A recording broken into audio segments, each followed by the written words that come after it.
Assalamualaikum warahmatullahi wabarakatuh. Perkenalkan, nama saya Azmiati Aprilia dengan NIM 2448201034 dari kelas 1B Farmasi akan menjelaskan materi mengenai biologi sel. Yang pertama, apa itu sel? Sel adalah unit struktural dan fungsional terkecil dari makhluk hidup. Sel merupakan dasar kehidupan karena mampu melakukan proses biologis seperti metabolisme, reproduksi, dan respons terhadap rangsangan. Semua organisme hidup, baik uniseluler dan multiseluler. Selanjutnya ada perkembangan teori sel. Penemuan mikroskop abad ke-17 oleh Robert Hooke menemukan sel pada gabus, sementara Anthony van Leeuwenhoek mengamati organisme di mikroskopis. Teori sel awal pada abad ke-19, Matthias Leiden menyatakan tanaman berasal dari sel dan Theodor Schwann menyatakan hewan juga berasal dari sel. Selanjutnya, teori sel modern, Rudolf Virchow menambahkan prinsip omnis cellula e cellula bahwa sel berasal dari sel sebelumnya. Penemuan struktur sel pada akhir abad ke-19 dan awal abad ke-20, organel sel dan mitokondria ditemukan masing-masing memiliki fungsi tertentu. Biologi molekular menemukan DNA dan proses molekular memperdalam pemahaman mengenai sel. Selanjutnya ada ukuran sel. Sel prokariotik biasanya seperti bakteri berukuran 0,1 sampai 5 mikrometer. Yang kedua, sel eukariotik seperti sel tumbuhan dan hewan berukuran 10 sampai 100 mikrometer. Beberapa sel dapat memiliki ukuran yang sangat besar, misalnya sel telur burung unta yang mencapai beberapa sentimeter. Selanjutnya ada fungsi sel, yaitu menyusun tubuh makhluk hidup. Sel membentuk jaringan, jaringan membentuk organ, organ membentuk sistem organ. Yang kedua, metabolisme. Sel melakukan reaksi biokimia seperti respirasi seluler untuk menghasilkan energi. Yang ketiga, reproduksi. Sel dapat membelah untuk regenerasi dan pertumbuhan seperti mitosis dan meiosis. Yang keempat, ada transportasi zat. Sel mengatur pergerakan zat masuk dan keluar melalui membrannya. Yang kelima, ada komunikasi dan regulasi. Sel menerima sinyal dari lingkungannya untuk beradaptasi dan merespon rangsangan. Selanjutnya ada klasifikasi sel. Berdasarkan jenis organisme, sel dibagi menjadi dua, yaitu yang pertama, sel prokariotik, tidak memiliki membran inti. Kadar materi genetik dalam membentuk satu molekul DNA berbentuk sirkular yang terletak di daerah nukleus. Yang ketiga, tidak memiliki organel terikat membran seperti mitokondria atau retikulum endoplasma. Contohnya bakteri dan archaea. Yang kedua yaitu sel eukariotik, memiliki membran inti yang melindungi materi genetik atau DNA, memiliki organel-organel terikat membran seperti mitokondria, retikulum endoplasma, dan aparatus Golgi. Dapat berupa sel tunggal atau uniseluler atau bagian dari organisme multiseluler. Contohnya sel tumbuhan, fungi, dan pratista. Yang kedua berdasarkan fungsi, yaitu ada sel somatik, yaitu sel tubuh yang membentuk tubuh organisme multiseluler. Contohnya seperti sel kulit, sel otot, sel darah merah, dan sel saraf. Yang kedua ada sel germinal, yaitu sel yang terlibat dalam reproduksi seksual atau gamet. Contohnya seperti sperma pada pria dan sel telur pada wanita. Yang ketiga ada berdasarkan struktur. Yang pertama ada sel uniseluler, yaitu organisme yang terdiri dari satu sel saja yang melakukan semua fungsi kehidupan. Contohnya bakteri, amuba, dan ragi. Yang kedua ada sel multiseluler, yaitu organisme yang terdiri dari banyak sel yang bekerja sama dalam jaringan dan organ untuk melakukan fungsi kehidupan. Contohnya manusia, tumbuhan, dan hewan. Berdasarkan jenis, yaitu sel tumbuhan memiliki dinding sel yang terbuat dari selulosa, memiliki plastisida atau kloroplas untuk fotosintesis, memiliki vakuola besar yang berfungsi dalam penyimpanan, dan turgor sel. Yang kedua ada sel hewan, tidak memiliki dinding sel atau plastisida, biasanya memiliki bentuk yang lebih fleksibel dan mampu bergerak, mengandung sentrosom dan sentriol yang terlibat dalam pembelahan sel. Selanjutnya ada bahan penyusun sel. Yang pertama ada air. Air merupakan komponen utama dalam sel, menyusun sekitar 70-80% dari berat sel.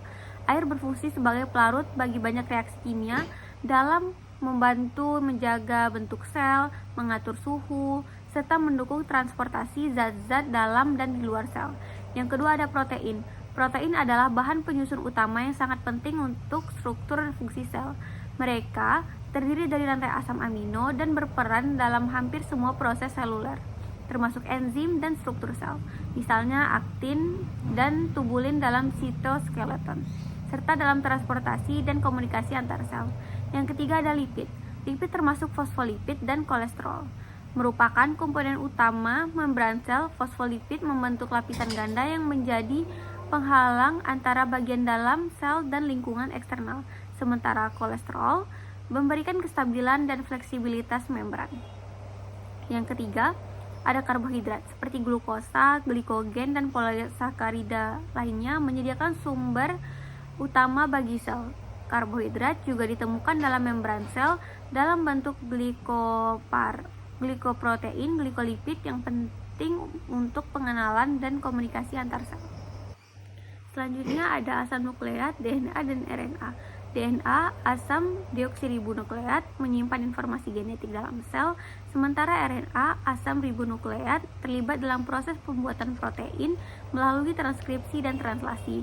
Kedua jenis asam nukleat ini sangat penting untuk sintesis protein dan replikasi sel. Selanjutnya ada ion dan garam mineral. Ion seperti natrium, kalium, kalsium, dan klorida memainkan peran penting dalam banyak fungsi sel, termasuk transmisi sinyal saraf, keseimbangan air, dan pemeliharaan potensi membran sel. Garam mineral juga berperan dalam pembentukan struktur seperti tulang dan gigi pada organisme multiseluler. Terakhir ada oksigen dan karbon dioksida. Oksigen digunakan dalam respirasi seluler untuk menghasilkan energi dalam bentuk ATP, sedangkan karbon dioksida adalah produk sampingan dari proses tersebut yang harus dikeluarkan dari sel. Sekian dari materi yang pertama. Baiklah, kita lanjut ke materi selanjutnya, yaitu organel sel. Organel sel adalah struktur khusus dalam sel yang memiliki fungsi tertentu untuk mendukung kehidupan sel.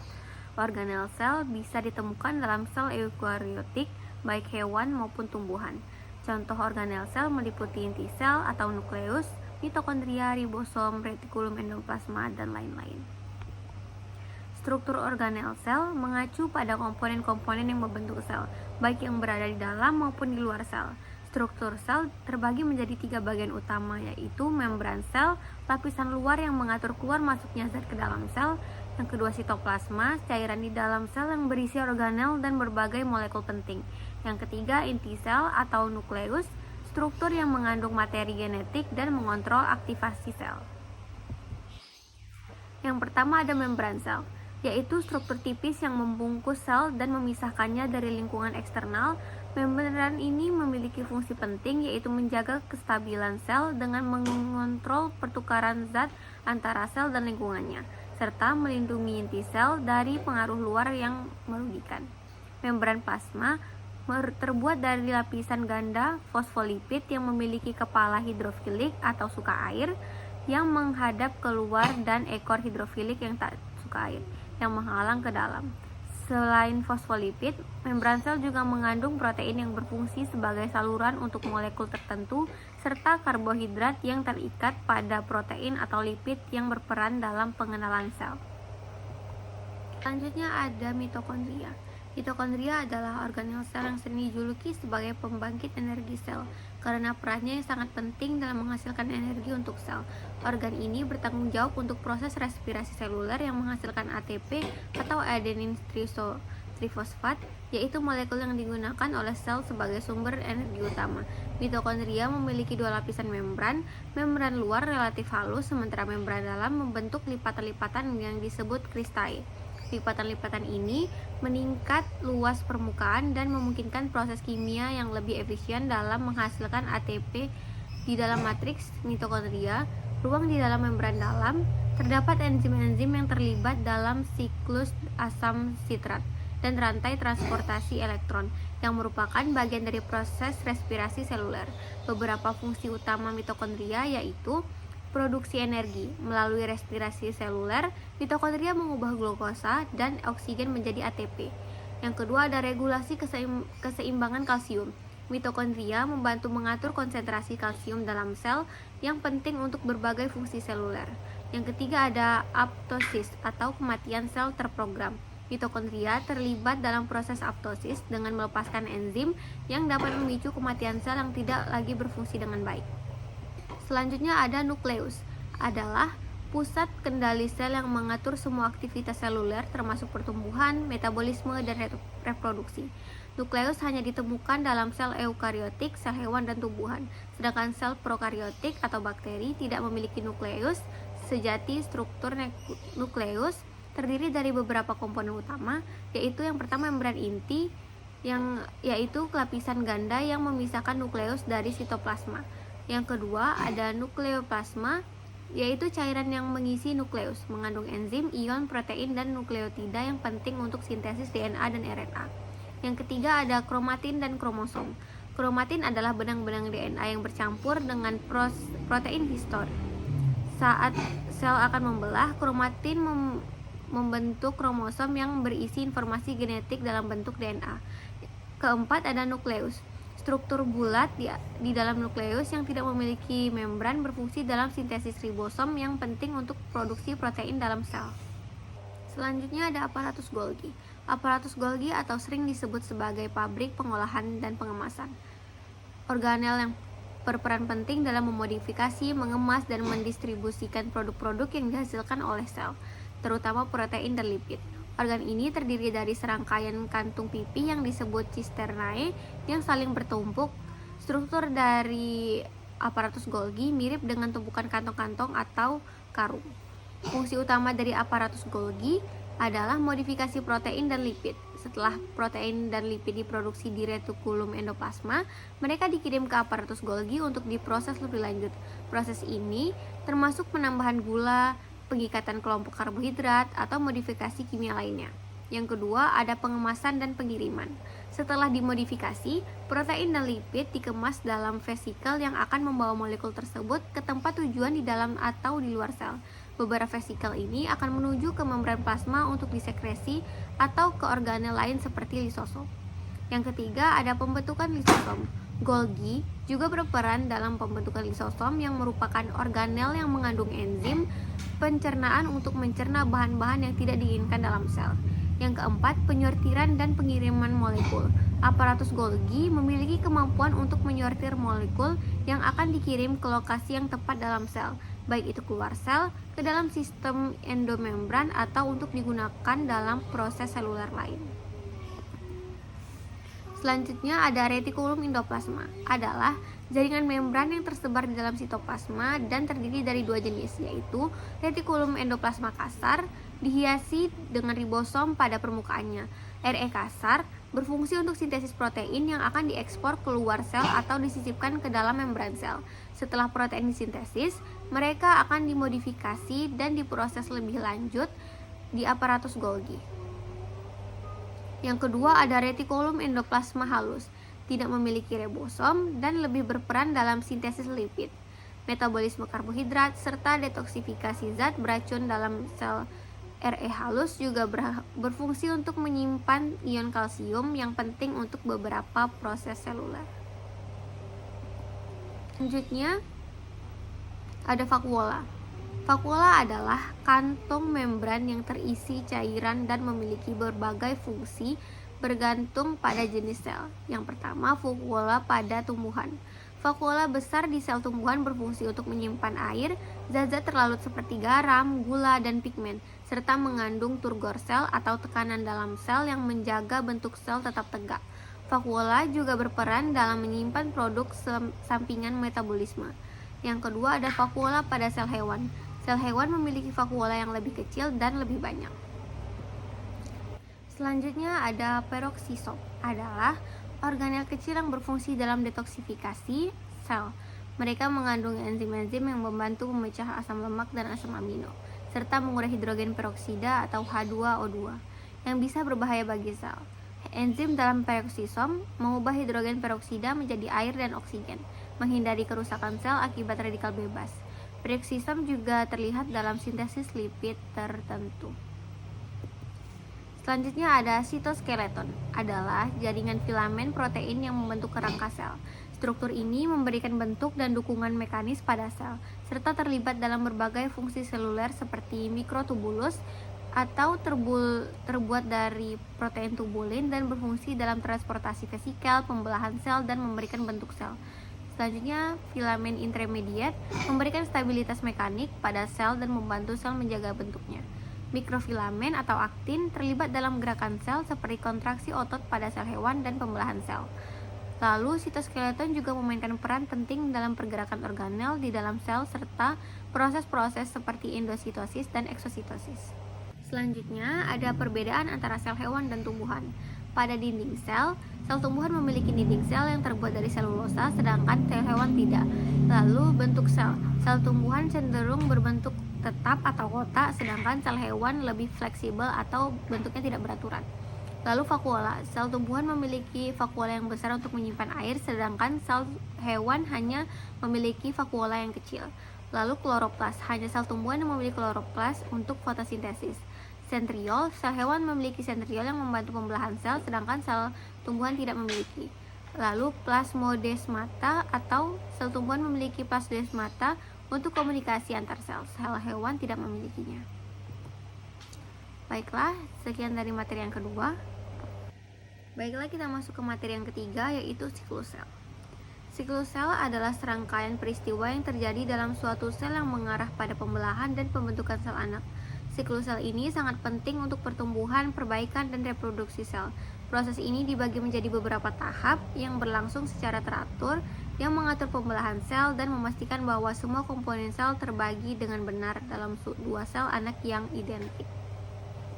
Yang pertama ada interfase. Interfase adalah fase panjang dalam siklus sel yang terjadi sebelum sel membelah. Interfase dibagi menjadi 3 tahap utama. Yang pertama G1, fase pertumbuhan 1. Pada tahap ini, sel tumbuh memproduksi protein dan organel baru. Sel juga melakukan fungsi-fungsi normalnya seperti sintesis protein dan metabolisme. Sel akan memeriksa apakah lingkungan di sekitarnya mendukung pembelahan sel. Jika tidak, bisa masuk ke fase G0 atau fase tidak aktif.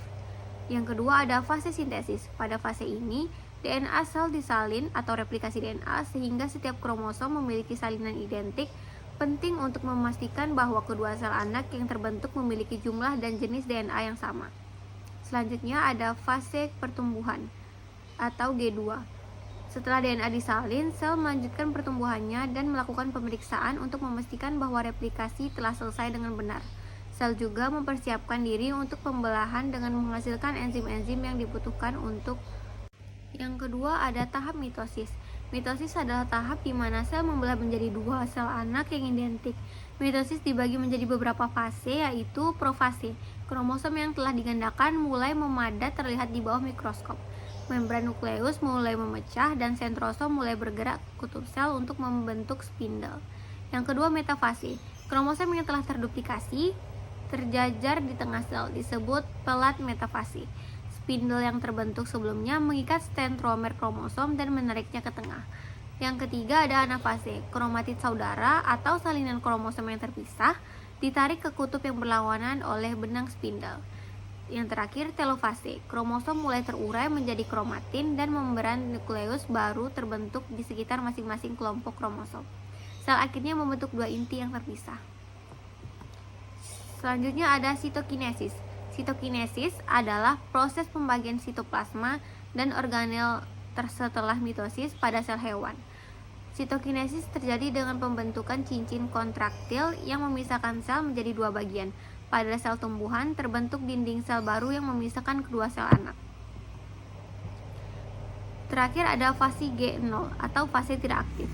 Fase ini terjadi ketika sel keluar dari siklus sel dan berhenti membelah, tetapi masih dapat menjalankan fungsi normal. Beberapa sel, seperti sel-sel otot atau sel saraf, tetap berada di fase G0 dan tidak membelah lagi, sementara yang lain dapat kembali ke siklus sel jika diperlukan.